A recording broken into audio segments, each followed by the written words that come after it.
Time now for our Defending the First series, where we expose the enemies of the First Amendment, free expression, and free thought. Now, they've played a role in 54 victories in front of the Supreme Court and have defended families and marriage, but now they're being targeted by forces on the left in an effort to blunt their effectiveness.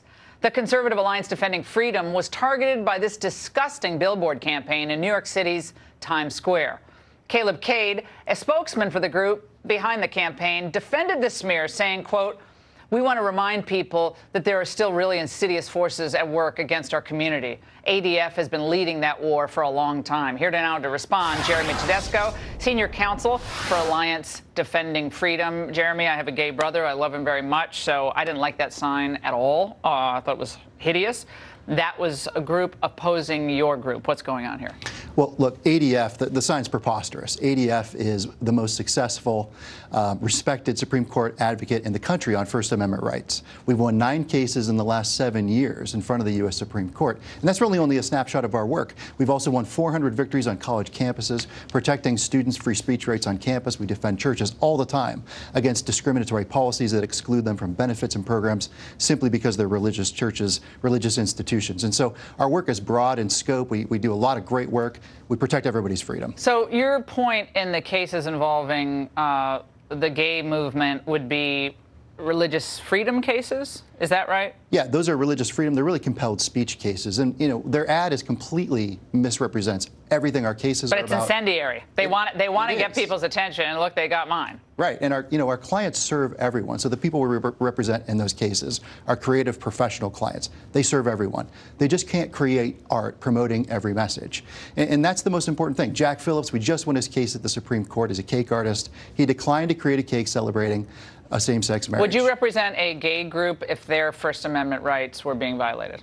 Well, absolutely. We support the rights of everybody. Our wins are wins for everybody. They should know that. Because, well, when we have represented gay clients, but we represent people from all faiths as well. And so it's really important to understand that when we win cases, we win them for everybody. The free speech and free exercise and conscience rights we protect are rights that we all benefit from.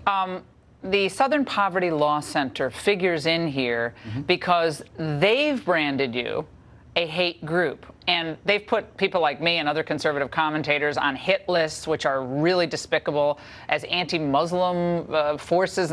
It's just despicable things that they've done. And people hear Southern Poverty Law Center, they think, oh, that's the gold standard of civil rights organizations. And I think, sadly, that's not true. But I want to put up a graphic. They have a lot of money.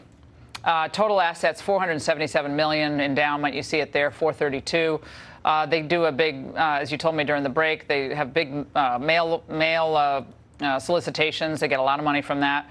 But how are they involved here? Well, this group, the Citizens for Transparency, actually a very secretive group. You really can't find anything about them. They put up the sign. Right, they put up the sign. They're just parroting the Southern Poverty Law Center's misinformation about us.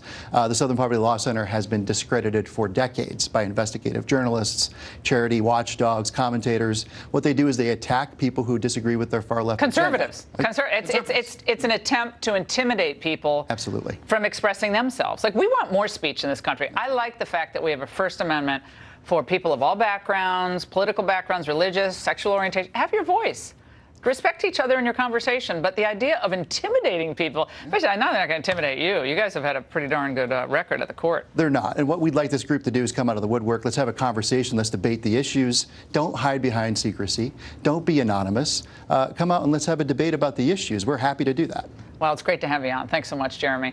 And it turns out there is precedent to the losses the House GOP experienced last Tuesday.